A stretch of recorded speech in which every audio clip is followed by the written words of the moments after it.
सभी को नमस्कार दोस्तों। सबसे पहले आप ये निफ्टी का चार्ट देख रहे हैं और निफ्टी जो बंद हुई है आज 24,012 के आसपास बंद हुई है।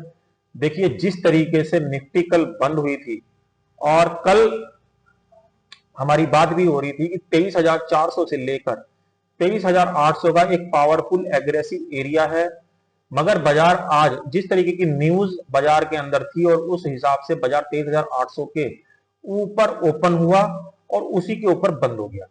देखिए जिस तरीके से प्राइस के सेंटीमेंट थे उस तरीके से अभी चीजें कंफर्म होने में बहुत ज्यादा समय लगेगा कि ये बाजार कंटिन्यूएशन में तेजी की साइड जाएगा या इसके अंदर ये इसका आज का टॉप बन जाएगा।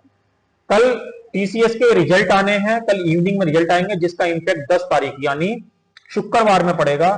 तो फ्राइडे के अंदर किस तरीके का सेंटीमेंट बनता है बृहस्पति और क्योंकि कल सेंसेक्स की एक्सपायरी भी है, तो मैं आपको कुछ लेवल बता रहा हूं, उस लेवल का आप ध्यान रखिएगा।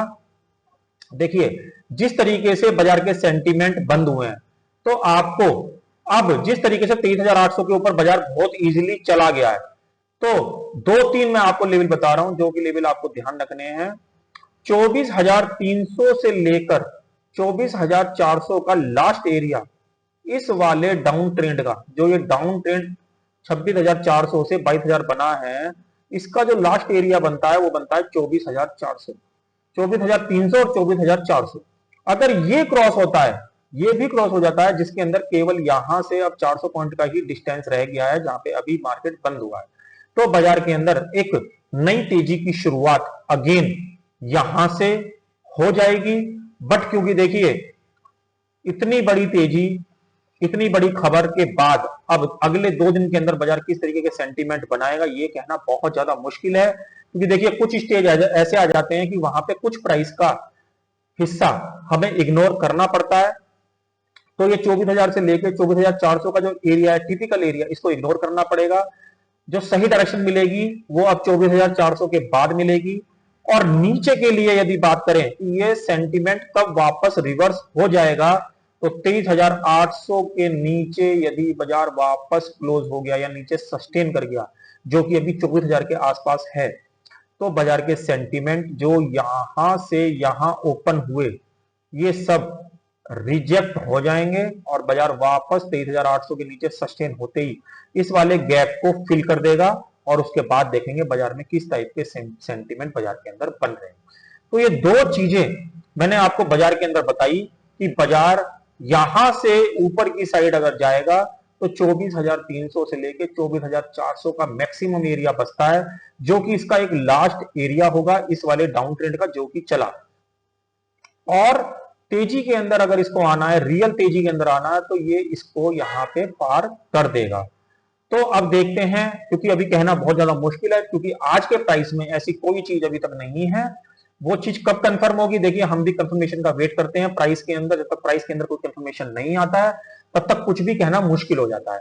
तो प्राइस कब कंफर्म करेगा, नीचे की साइड का ट्रेंड जब 23,800 के नीचे सस्टेन करेगा, तो हम ये मानेंगे कि जो ये बाजार यहां से यहां खुला ये एक रिजेक्ट मोड में जा रहा है और बाजार 23,800 से नीचे सस्टेन होते ही इस वाले गैप को फिल करने की पूरी पूरी कोशिश यहाँ पे कर देगा। तो कल सेंसेक्स की एक्सपायरी है, देखते हैं किस तरीके का फॉर्मेशन प्राइस का वहां पे होता है।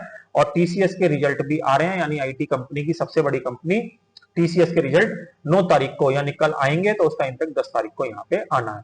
तो इन सब चीजों का आप ध्यान रखें, बाजार के अंदर ये लेवल है इनका जरूर रेस्पेक्ट करें और उसके अंदर ही उसके अकॉर्डिंग ही अपनी पोजीशन को प्लान करें, क्योंकि जल्दबाजी में करके कोई भी जंप करके बाई करने की कोशिश ना करें। ऐसे ही यहां पे ये बैंक निफ्टी का चार्ट है। बैंक निफ्टी के अंदर भी देखिए एक लेवल मैं आपको बता रहा हूं यहाँ पे 56,000 का लेवल, या हम ये कह सकते हैं 56,000 का लेवल ही मैं इसको मानूंगा, 56 का या 57 का भी मान लीजिए। 57,000 का लेवल एक लास्ट एरिया होगा। 55,700 अभी बंद हुआ है और ऊपर के लिए ये हो गया है। अगर नीचे की साइड आया, नीचे की साइड आया तो कौन सा लेवल इसके लिए एग्रेसिव होगा सेलिंग के लिए, वो एरिया मैं आपको यहाँ पे बता रहा हूं। अगर हम मान के चलें तो 55,000 के नीचे, 55,000 के नीचे अगर ये सस्टेन कर देता है, 55,000 के नीचे जो कि अभी बंद हुआ है 55,757, तो इसके अंदर ये जो तेजी है यहाँ पे रिजेक्ट हो जाएगी और बाजार वापस इस वाले गैप को भी फिल कर सकता है, मगर उसके लिए लेवल का इंतजार करना पड़ेगा 55,000 के बिलो, 55,000 के नीचे। तो बैंक निफ्टी के लिए इस चीज का ध्यान रखिएगा, क्योंकि देखिए करंट प्राइस एक्शन एक तेजी का प्राइस एक्शन बन हुआ है, तो जब तक इसके अंदर कोई कंफर्मेशन डाउन साइड का नहीं आएगा तब तक इसके अंदर कोई भी चीज मंदे की तरफ खेलना गलत हो जाएगा। तो अब रहते हैं सेंसेक्स की बात, क्योंकि सकल सेंसेक्स की एक्सपायरी भी है। 77 के नीचे कल यदि सेंसेक्स यहाँ पे होल्ड करता है, जो कि अभी 77,600 के आसपास बंद हुआ है, 77 के नीचे अगर होल्ड करता है ओपनिंग में भी और नॉर्मल प्राइस एक्शन वाले में भी, तो सेंसेक्स 75,500 तक यहां पे देखा जा सकता है, 75,500 तक, 77,000 के बट नीचे। करंट सेंटीमेंट की बात करूं, करंट सेंटीमेंट में सेंसेक्स 78,500 तक भी यहां पे राइड कर सकता है, जो कि अभी 77,600 के आसपास बंद हुआ है। 78,500 के आसपास तक भी यहां पे ये जा सकता है। बट देखिए जैसे मैंने आपको बताया, जब भी कोई इतनी बड़ी तेजी बनती है उसके बाद हमेशा वहां पे रुकना चाहिए, बाजार को देखना चाहिए एक दो दिन कि बाजार के सेंटीमेंट उस तेजी के बाद किस तरीके का बिहेव कर रहे हैं, वही एक सही ट्रेडिंग का तरीका होता है।